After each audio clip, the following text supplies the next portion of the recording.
Kosong brake. Dah 2 kali servis dah ni. Ori ni 2 kali servis, tapi macam ni lah nasib. So kita tukar yang baru. Kali ni kita beli jenama lain. Kita try Superfly 14mm.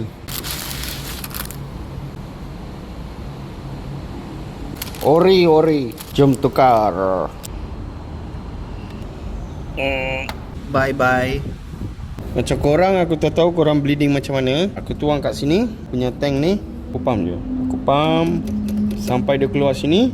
Lepas tu aku terus pasang. Lepas tu aku pump sikit-sikit. Dah settle. Macam aku suka guna yang ni. Manol mantol. Okay, kita ikat tank. Klik. Siap. Aisyah, tekan sikit je.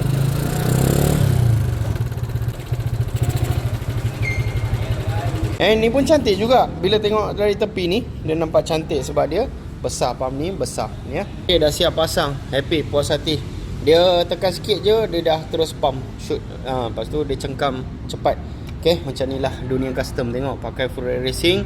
Lepas tu pakai ni, kena pakai kat luar. Nak pakai kat dalam tak boleh. Nak hitamkan, sakit mata tengok. Lepas tu, kalau korang kaki full rest, hati-hati dengan bracket ni. Okay? Jadi belilah Superfly. Fly ni mantap.